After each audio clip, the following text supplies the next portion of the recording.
You're listening to Biz-Souls, the business podcast with an edge, hosted by me, Rona Lewis, and Jeffrey Hansler. Tune in for perspectives and discoveries about the changing world of business. It's time to connect to the heart, soul, and humor of how business gets done. Hello, everyone, and welcome to Biz-Souls. I am Rona Lewis. I'm Jeffrey Hansler, and we get to the heart, soul of business and the people who make it happen. You did it in one breath. I'm so proud of you. I did. Usually I'm looking at all the equipment, trying to see what needs to be done. We're pretty set up here, so we're good to go. Absolutely. So, Jeffrey, what are we talking about today? We're talking about bad business behavior. The 3 Bs, as opposed to Bed Bath & Beyond or Better Business Bureau. And basically what we're talking is, once again, you know, it seems to be a simple rule that your current customers are less expensive to keep than getting new ones. And people now, with all the different social media, are marketing stuff all over the place.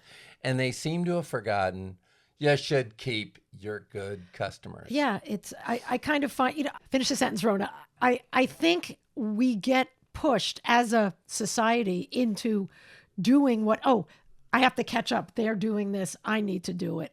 And I need more, when, to your point, nourishing the customers you have will always be easier, certainly. Yeah, absolutely. So I want to cover it this way. I want to talk about businesses that I've personally experienced, lately that seem to be doing bad behavior. Yeah. Okay. Yeah, and I'm sure you've got a few. Yeah. And then we'll talk about why. We'll go over some of the reasons why, the negative impact of that. Well, we'll probably do those at the same time. Okay. What they're doing and then the impact of it. And then we'll start talking about some businesses that are doing a good job. Yeah. And then what they're trying to do. That sounds like a good plan. Isn't that well thought out? He does that so well. All right. Unlike me, who is like, let's circular law. Talk about Frances Frey and Ann Morris, too. Who were they? Frances Frey is a professor at Harvard. She's written a bunch of different books. Her partner is Ann Morris, and they work on a lot of projects together. They were brought into Uber to help straighten out the culture of Uber, which is very hard to do. When I think they were somewhat successful, although Uber's culture is still carrying through. Then we will talk about them. Okay. So what are some examples of like bad business and what is it, like customer service that they're bad at? Well, it's customer service. It's also the deals they offer. It's how they communicate with their customers. Okay. So right now, on the good side, AT&T is offering, they've been running this commercial, here's our special price. And somebody comes in, is that for new customers? Yes. And then somebody else goes, is that for existing customers? They go, yes. And, that is that consistency that they're taking care of both. Yeah. And AT&T has made mistakes in the past. They seem to be on the right track. So going back long ago, my first example of this was Sears. So Sears was getting into a money crunch back in the 80s already. They were losing some market share to Kmart's in the world, and the Walmarts were starting. They were taking some of their business. Okay. Anyway, they delivered a refrigerator that I had ordered to the house, and I had a huge scratch on the side, and the scratch went against the wall side of it. Anyway, I called up and talked to saying, hey, I need a new refrigerator because this arrived with a scratch on it. She tried to talk me out of it, and so I had to go down there and talk to him. And it was like hot Don't lights. Make me come down there. Yeah, exactly. Well, they made me come down, and it was like hot lights, interrogation. Yeah, what did you do? And it was a terrible experience. They finally swapped it out. Now, in hindsight, the reason they did that is they were rewarding the managers not to take returns back to try and cut their costs. What they were doing is chasing customers away. I swore I'd never shop in Sears again, and I don't think I ever did. And now you can't because... Well, it's very hard. Yeah. Anyway, so T-Mobile, same thing. Okay. Turn in your old Galaxy, get a new Galaxy for $400. Okay. Well, I lost my Galaxy phone. I asked them if I could, get a new phone because I needed it in an emergency, and then wait in case my other phone was found. Well, sure enough, the other phone was found, and they wouldn't swap it out. So what are they doing there? So now I've paid the full price. They've lost me as a customer, though. Right. It's, when it's convenient, I'm going to switch, which is coming up in a couple of weeks. So they've lost it. And then what are they going to try and do? Save me again and bring me back? Why wouldn't they want to keep me? And then another example, is now are election officials. First of all, trust in our politicians has never been lower. And they've got I'm on the conservative side, let's say. More Really? Yeah. Anyway, and one of the conservative representatives who's been in there for 4 years, he's talking about, first of all, he's overpromising. I'm going to take care of this, and I'm going to solve the things here and solve. First of all, he's just a vote. And he's been there and hasn't done it. Now he's doing it. And here's what really bugs me. He's invaded my email. Never gave him permission to email. So he got my email. So I blocked it. Whatever servers they're using, they're getting around sending it from different things so they don't block it. I have it with Gavin Newsom. They're leaving messages on my phone. Yeah. So first of all, you're invading my privacy. I know that the younger kids may not think that way. If somebody's on my cell phone, I better know them. Yeah. And and bad behavior. To my point, both sides are doing it. Right. Well, they're absolutely. They're like creeping up on you, and it's like, okay, now you're annoying me, and I don't do things, even if it's bad for me, or I should say, even if it's good for me, just because it's annoying. Well, and what the message is we're important. Our way of looking at the world, our perspective of the world is better than yours. Yeah. And more valuable. They have a very yours. myopic view of things. Except they're not in touch with the crowd. The crowd is Right. going to turn on them. Yeah. Eventually, I think the RNC and the DNC are both going to get tried under the RICO Act. I think. Anyway, we digress on that one. I have a story of bad business behavior, and it's a very small one that just goes to show it's at all levels. For those of you who've been watching the podcast, you probably know that I have moved. I moved from the beginning of the year. I moved from West Los Angeles to Redondo Beach because it's the beach, and I've been living at my old place for about 15 years. Okay? Rona's taking up surfing. Yeah, Not yet. We'll see. He's trying to get me to. Anyway, when you're at a place for 15 years, basically you have to repaint, replace the carpets, this and that. And so my building manager said, don't worry about anything. We have to redo stuff. And my security deposit was $2,400. I get my security deposit back, and it's $1,390. They took out $500 for repainting, $250, $300, whatever it is for So cleaning. they lied to you. They lied to me. They out and out lied to you. Don't take care of it. Right.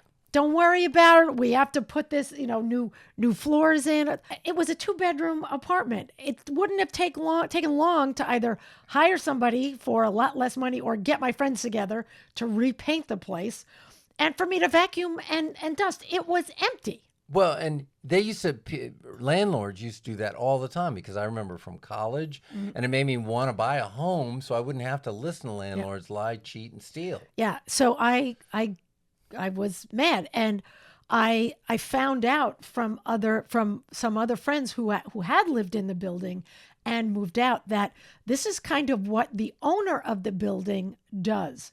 They have the building manager take off a lot of unnecessary things because people are usually like, it's not worth the trouble to sue them, and then they split the difference of the security deposit, which is really sneaky.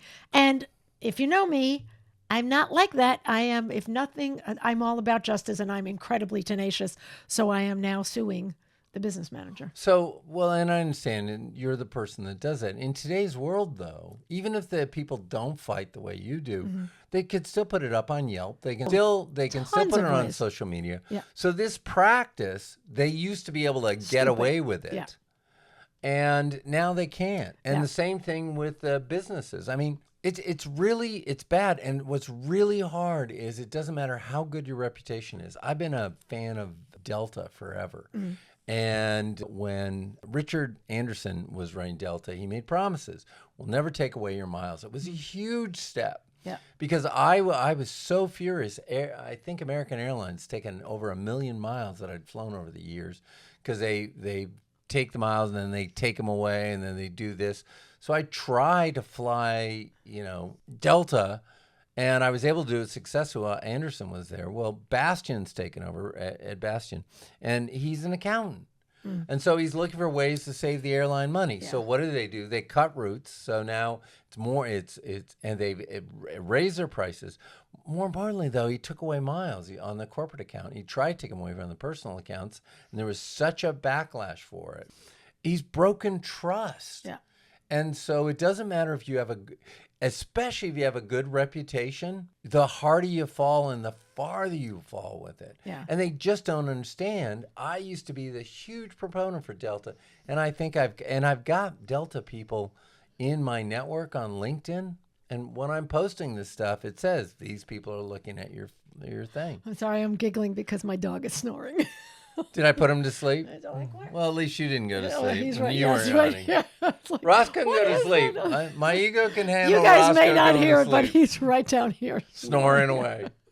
Anyway. and yeah, so and that is true. And didn't we hear just this morning on the news that was it American or whatever that they're going to charge $80? United for baggage. I mean, like the airlines just really nickel and dime you because they get you coming. Well, that's because then they promote the ticket at this price, Right. and then they pick it up. I mean, they must think people are stupid. And this is why you should always just bring black and white clothes. You mix and match, and then if you go away for 10 days, then you just need to carry on. Well, and I don't know what the airlines are. Maybe Anyway, there's no excuse bottom for them. line is, and that's a bad business practice too, I think, is separating things. It's like the food industry on the nutrition labels. Right. Sugars is the devil. It's really bad Right. for you. And there's a kabillion different names for Right. kinds of sugar. So they separate it. Correct, So to it's try not and the hide number it. one thing. Yeah. So as opposed to just sugar, it's maltodextrin and honey and this and that. So it looks like it's not the same. I think that's a bad business practice. And I think this is still tied to, so now they can't deal with the transparency. They can't deal with the honesty. And you should just be honest with it. Like Spirit, when the people that flew Spirit know that they're getting no frills, no nothing. They're going to have fees here, fees there. Bring your own seat. Yeah, bring your own seat, bring your own wings, and bring your own jet fuel. That's right. So Everybody that's what eat you beans know what the you're night getting before to. you go. For a legacy airline like United or American to do this stuff, though, it's really they're just missing the point. And they're not listening to their customers. Yeah. And we should listen to them. So not listening to customers, misrepresenting, dealing with your current customers in a way you wouldn't deal with new customers. Yeah. They could think of all the money. If they advertise less and use that money to take care of their customers a little better, they'd be better off. Well, and you would think that legacy airlines would be able to advertise less because there's not that many choices, when it comes to airlines. So if they know they have good routes, you don't have to have something on every single day. Well, and here's the thing. I go to the ones that I trust to book the ticket there, and I see if I can go there first to see if it goes well. So let's switch this up and start talking about, so what are we looking for as consumers that these bad business behaviors are chasing away? We're looking for somebody that we can count on. We're looking for somebody that keeps promises. We're looking for somebody that walks their walk. Well, yeah, I want somebody who makes my life easier. Right. So, customer forward. So Amazon, they were taking flack on how they were treating the employees. They've adjusted some things on that. Yeah. They're constantly experimenting on getting the package there. Right. They're getting more accurate on when the packages are going to arrive on it, which is really important, because I love Lyft over Uber. Well, they're cheaper overall, I think. Well, they do a good job. The only thing I don't like is they'll say your driver will be there in 2 minutes, and then the driver's like 6 minutes out, and it's like, just tell me. It's on the app, and they haven't moved in like 7 minutes. They're 2 minutes away, except for the light and the fact that he stopped for coffee and a donut. So that's an area that Lyft can work on to make that more accurate and make the estimates, especially at John Wayne Airport. It's all the time. Your driver will be here in 3 minutes. Well, okay, great. Then I'm going to wait till I get out to the area to wait before I call. If they would tell me it's going to be 20 minutes, which it often is, then I could do it when I'm sitting in the plane still, order it. It's going to be 20 minutes, and I know 20 minutes I'll be off. So Yeah, 20 minutes you're off, 20 minutes there. It's like they landed at 8:00, but you can't get picked up until 8:40 because Exactly. it takes you half an hour to get off the plane. Costco, Oh, my I think, God. does an excellent job. They don't advertise a lot. They really don't. They've got the membership fees, and they're constantly doing things. During the pandemic, they rolled up prices because of inflation, and they've rolled them back down for most parts wherever they could. Except for their chickens, which has never changed. And they do hold some things, that way. They're honest with the customers. They keep good communication with the customers. They tell you what's going on. They Well, try and and it's get you good and values. it's everything. It's not a huge selection, and that's how I think they can make it worthwhile, because I believe it's more expensive to have 17 different kinds of chips than it is. Right. They try and negotiate with a high value Right. chips, and they keep us. Yeah, they obviously do. Yeah, restaurants, same thing with restaurants. Right. The more varied the menu, the more expensive it is to cook all the food. Right. So that's why In-N-Out's successful. And In-N-Out, again, same customer. They don't do a lot of advertising. That's true. And the reason they don't do advertising is you've got your basic foods, your basic prices. They don't change it, and they try and deliver on the quality of the food and the quality of the service, and they pop it out, which is why people have a tendency to love In-N-Out. I'll take your word for it. I don't really eat a lot of fast food, although I do like a good French fry every so often. So, And anyway. Yeah. Okay. So, what else can companies do, especially small ones that are at the beginning, or what do they need to look out for to make sure that they do have good business practices? So this is where Francis Frey and Ann Morris come in. Okay. They wrote their book Uncommon Service. Uncommon Service. They talk about how Walmart succeeded where others didn't, how IKEA succeeds where others. And what they're saying with Uncommon Service is you cannot. First of all, they've got a couple of rules. One, you can't be good at everything. Yeah. And two, Okay. no, you can't be good at everything. And so, two, then you should focus on what you can be really bad at that your customers don't care about. I didn't even think of that. So if a company is very deliberate in what they're good at and not, so you don't go to Costco to get commodity items. You go to, although they have commodity items. For example, they have a big thing of vinegars, so that's a bulk item. They don't have a bunch of little vinegars, and they have the basic white vinegar and stuff. They don't even carry the red vinegar. So they're very targeted to the things that they can sell at a good price. And I think what most people want. Correct, and they move it around, and they take some surveys from them, different things like that. Walmart. And by the way, I'm pissed. I am pissed that they took the cinnamon raisin bagels away and added blueberry. It's sacrilegious. Just saying. Okay. I personally think they were listening to me because I like the blueberry, not the cinnamon raisin.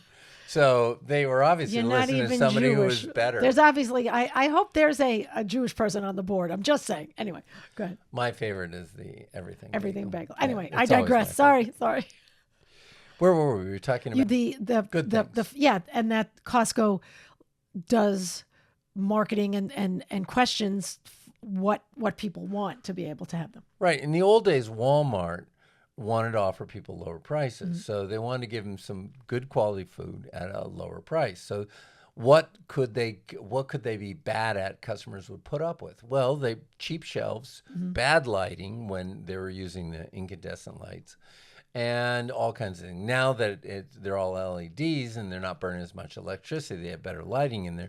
Their place is still pretty dingy, though. Yeah. It's not great. It doesn't look, and they make no bones about it. No, and personally, I think they encourage people to dress in very, very strange ways. Have you ever seen the photos on Instagram? Like people shop in Walmart in very bizarre outfits.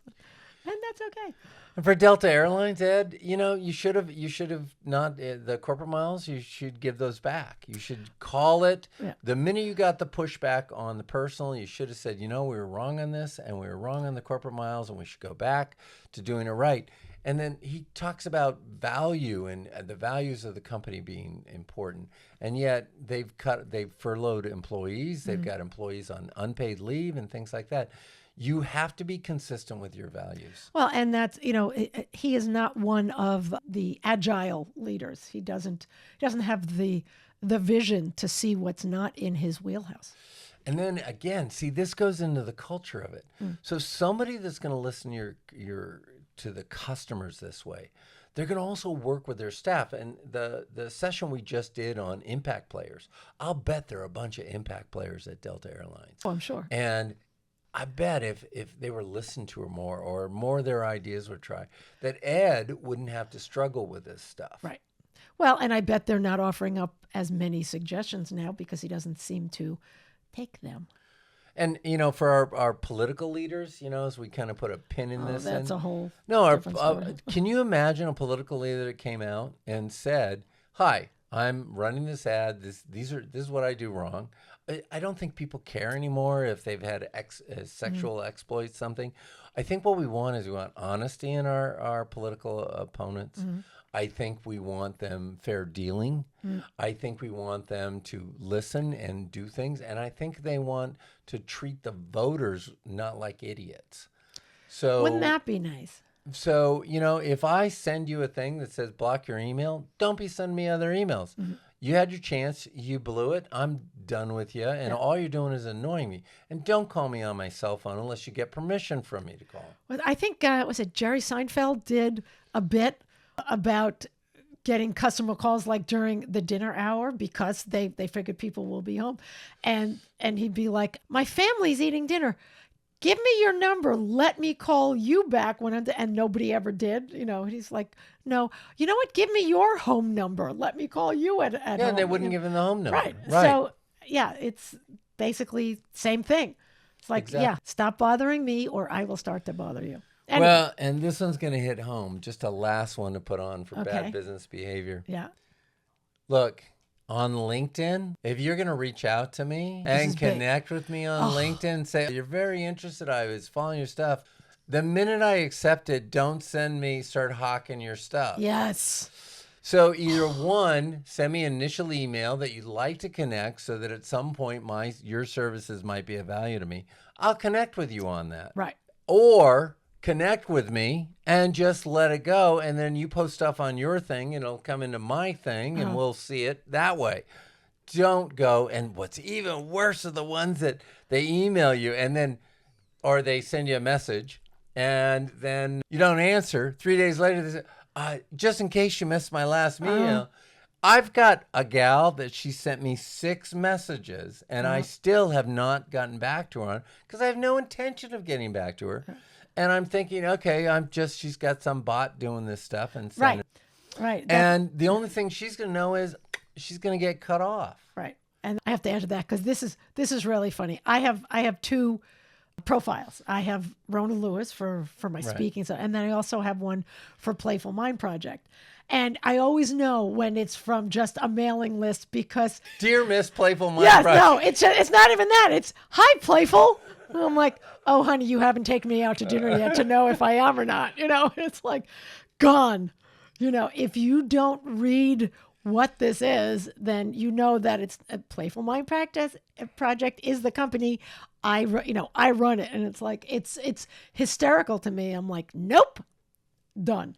And yes, if you're going to do a mass mailing, don't overwhelm people. I'm working. One of my clients is like, well, how often do we send emails? Follow-up emails, and it can be a really slippery slope. I think at the most you send 3. If they haven't got an answer by 3, leave them alone, at least for another 6 months, stuff like that. Well, and there are a bunch of associations out there, and they just, and I was talking to a CEO of an international association, and I said, I'm getting a ton of your emails in my box, and it's annoying. Yes, I know that we hear that a lot from all our people that are members and stuff. We keep sending them out because they keep generating money and profits. Yes, and you're alienated the very people, and over time, more and more people are going to go away. Bad behavior results in people going away. Yeah, and they don't think far enough in it, or they don't see a bigger picture. It's like, okay, we're getting a lot of complaints. What happens if we dropped the amount by 20% even, just to see what I forget the word, what the tipping point is in terms of returns versus emails. So maybe this is systemic. Maybe this is because that's how we've treated the environment. Yeah, we'll just dump all our stuff here. We'll dump all these radioactive barrels. If we throw in enough Sanimatic spaghetti Bay. on the wall, something's going to stick. Yeah, and if we trash this forest, and we can trash this forest and get away with it. So what we've got is leadership that is only thinking about the near term, and maybe leaders should say, how do we keep customers for 100 years? Because we'll be living that long. Anyway, All right. These are thoughts to keep us going forward. These are the thoughts that keep us up at night. I don't know what keeps you up at night. So I just thank Rona for jumping in on this. That was a great contribution. Thank you. Thank you for the title. idea, and we've because I think it's an important one because it happens to all of us all the time. You don't have to sue everyone that it happens to, just certain ones. Yes, exactly. All right, that's it for us. I'm Rona Lewis. I'm Jeffrey Hansler. And by the way, if you're listening to us, please hit the like button, subscribe. Even if you don't listen all the time, we could use the numbers. Help us help you. All right. Did you just say we could use the number? We could Jew. Choose the number? This Jew could use the numbers. All right. We'll see you next time. Bye. The Gentiles can call too, right? Okay. Thank you. Bye. You've been listening to the Biz-Souls podcast with your hosts, Rona Lewis and Jeffrey Hansler. Did you have fun? Subscribe, rate, and leave a review. It's very much appreciated. Talk to you next week.